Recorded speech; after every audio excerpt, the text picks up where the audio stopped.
ॐ सजलजलधिनीलं शिरोधारशीलं करतलघृतशेणं वेणुबाधे रसालं ब्रजजनकुलपालं कामिनीकेलिलोलं तृणतुलसीमालं नौमि गोपालबालम्। बोलो श्री कृष्ण कन्हैया लाल की जय। जय जय श्री राधे। अभी कुछ समय पूर्व जो है एक बाल गोपाल ने पूछा कि ये मुचुकुंद नाम आपने क्यों मेरा रख दिया। तो मुचुकुंद एक जो है सूर्य वंश में इच्छा कुल नाम बड़ा ही प्रसिद्ध है, जिसमें राम जी का अवतार हुआ है। उसी में जो है ये बहुत ही प्रतापी जो माधंता हैं उनके पुत्र थे ये मुचकुंद। तो मैं आज आप लोगों को उन्हीं मुचकुंद के कथा बताता हूँ कि कैसे ही कथा है, क्या कथा है, आप इस कथा का श्रवण करेंगे। बोलो बांके बिहारी लाल की जय। सभी लोग जानते हैं कि श्री रामचंद्र जी का जन्म जो है किसमें हुआ था? त्रेता में हुआ था। कितने युग होते हैं? 4 युग होते हैं। पहला सतयुग, दूसरा त्रेता, तीसरा द्वापर, इसमें कौन हुए? श्री कृष्ण भगवान हुए। चतुर्थ कलियुग, जो ये चल रहा है कलियुग। अतः क्या होता है, जब श्री कृष्ण भगवान द्वापर युग में जन्म लेते हैं तो उसमें इसे से ये कथा आती है। अतः मैं आप लोगों को पूरी कथा कोशिश करूंगा वृतांत सुनाने का। बोलो बांके बिहारी लाल की जय। चलिए, वो एकमात्र एक छत्र सम्राट थे जो इतने बल और पराक्रम में बढ़े चढ़े थे कि पृथ्वी के राजाओं की तो बात क्या करें, स्वयं राजा इंद्र, स्वयं इंद्र जो है उनसे सहायता लेने के लिए ललायत रहते थे। एक बार असुरों ने देवताओं को पराभूत कर दिया। देवता बड़े दुखी हुए। उनके पास कोई योग्य सेनापति नहीं था। अतः उन्होंने राजा मुचकुंद से सहायता की प्रार्थना करी। महाराज ने देवराज की प्रार्थना स्वीकार करी और वे बहुत समय तक देवताओं की रक्षा के लिए असुरों से लड़ते रहे। बहुत काल के पश्चात देवताओं को शिवजी के पुत्र स्वामी कार्तिकेय योग्य सेनापति मिल गए। तब देवराज इंद्र ने महाराज मुचकुंद से कहा, राजन, आपने हमारी बड़ी सेवा की। अपने स्त्री पुत्रों को छोड़कर आप हमारी रक्षा में लग गए। यहाँ स्वर्ग में जिसे 1 वर्ष कहते हैं, पृथ्वी में उतने ही समय में 360 वर्ष कहते हैं। आप हजारों वर्षों से हमारे यहाँ हैं।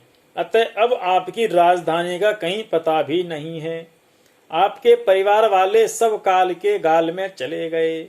हम पर बड़े प्रसन्न हैं, पर हम बड़े आपसे प्रसन्न हैं कि आपने हमको जो है ये युद्ध जिताया है।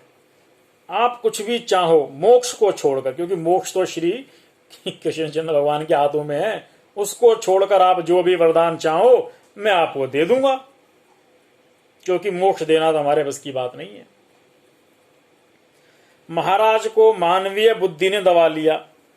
उन्होंने कहा, यार अब तुम मोक्ष तो दे नहीं पा रहे हो, राज धन संप्रदा का लेके मैं क्या करूं, परिवार वाले हैं नहीं, और मैं अब क्या करूंगा इतना लंबा, अब तो मैं क्या करूं। तो उन्होंने विचार किया कि मैं कई हजार सालों से तो मैं सोया ही नहीं। तो उन्होंने कहा कि एक काम करो इंद्र, मैं तो कई हजार सालों से स्वर्ग में सोया ही नहीं हूं और लड़ते लड़ते बहुत थक गया हूं। तो उन्होंने कहा, अच्छा तो बताओ। तो देवराज, मैं यही वरदान मांगता हूं कि मैं भरपूर सो लूं, मैं खूब सोऊं और मेरी निद्रा में कोई विधन न डाले, और मेरी निद्रा में जो विधन डाले तो मैं उसको तुरंत भस्म कर दूं। देवराज ने कहा, ठीक है, ऐसा ही होगा। आप पृथ्वी पर जाकर शयन कीजिए और जो आपको जगाएगा वह तुरंत भस्म हो जाएगा। ऐसा वरदान पाकर महाराज मुचकुंद भारतवर्ष में आकर एक गुफा में आके सो गए। सोते सोते उन्हें कई युग बीत गए। द्वापर का भी युग आ गया। भगवान ने यदुवंश में अवतार लिया। और आपको पता ही है कंस ने कितने सारे उनको मारने के लिए भेजे। काफी समय हो गया और जब कंस को मार दिया तो उसके बाद भी काफी सारे युद्ध होते रहे। उसी में से एक कालयमक नामक का भी नाम आता है कि वो उसने भी भगवान से युद्ध किया। क्योंकि काल यवन की भी कथा बहुत ही रोचक कथा है। काल यवन की इस कथा को मैं फिर कभी आपको सुनाऊंगा कि ये काल यवन कैसे पैदा हुआ, काल यवन कहाँ से आया और कैसे उसने जो है भगवान से शत्रुता करी और लड़ाई करी। इसकी कथा को फिर सुनाऊंगा मैं। इस समय हम राजा मुचकुंद के बारे में चलते हैं। और उसने मथुरा नगरी को घेर लिया और मथुरा नगरी को घेर लिया तो उस समय कहते हैं कि मथुरावासी की महाराज अब क्या होगा। कृष्ण जी कहते चिंता मत करो, मैं अकेला काफी हूं, मैं इसको अकेले ही मार दूंगा। तो काल यवन से कहता है कि सुनो, एक काम करो, पूरी प्रजा को छोड़ो, तुम और मैं युद्ध करते हैं। हम दोनों में जो युद्ध करेगा, जो जीतेगा, वो ही निर्णायक होगा, विजेता होगा। तो पूरी प्रजा को क्यों कष्ट करते हो मारने भी कूटने का। काल यवन कहता है यार ये भी बड़ी अच्छी बात है, मुझे तो भगवान शिव से भगवान प्राप्त है, मैं तो मरूंगा ही नहीं, चलो। उन्होंने कहा ठीक है, क्योंकि काल को बहुत ही ज्यादा अपने बल पर घमंड था। और भगवान ने भी सोचा कि भैया अब ये मुचकुंद पर कृपा भी करनी है, इसको मोक्ष भी देना है, काल यवन को भी मारना है, और हमारा चक्कर तो उसको मार नहीं पाएगा, भोले बाबा का वरदान लगा हुआ है, क्या करें।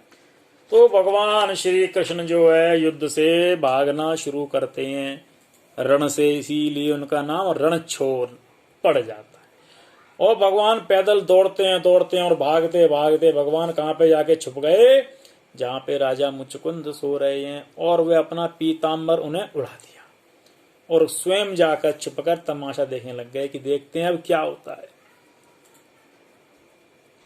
भगवान बड़े कौतुकी हैं।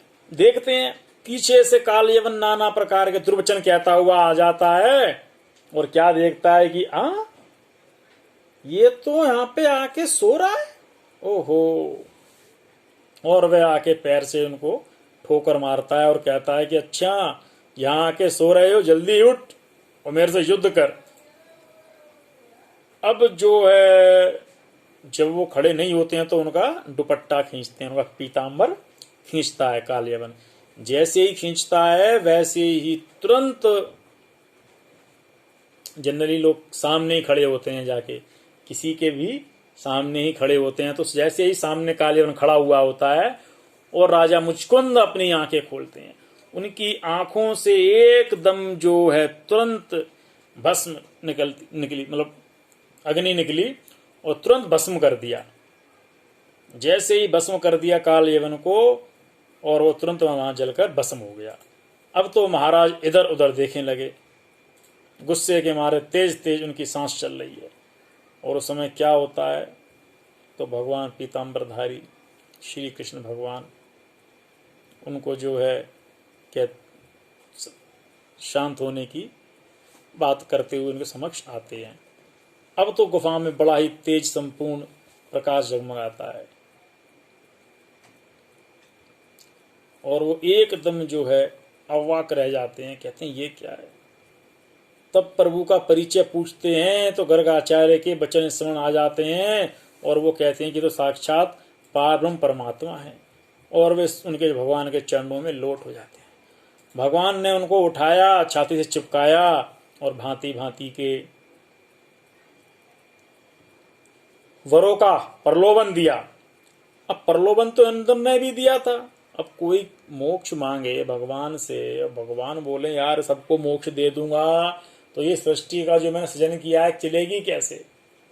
भगवान कहते हैं भाई ये चाहिए, वो ले ले, फलाना ढमका ले ले, नहीं नहीं नहीं, भगवान मुझको तो अब जो है आप मोक्ष ही प्रदान कीजिए, मुझे सांसारिक वर नहीं चाहिए, उन्होंने यही कहा, प्रभु मुझको तो आप अपनी भक्ति दीजिए, ताकि मैं आपकी भक्ति सच्ची लगन उपासना से कर सकूं, मैं आपके चरणों में अपना भली भांति जीवन लगा सकूं। मुझे ऐसा ही वरदान दो, मुझे तो आप भक्ति दो, क्योंकि ये सब तो क्षणभर नाशवर है। धन खत्म हो जाएगा, शरीर खत्म हो जाएगा, लेकिन भक्ति खत्म नहीं होगी। भक्ति अनुराग जिसको लग गया चरणों में, वो तो आहा हा हा, वो तो पा गया, जन्म मरण का से मुक्त हो जाता है।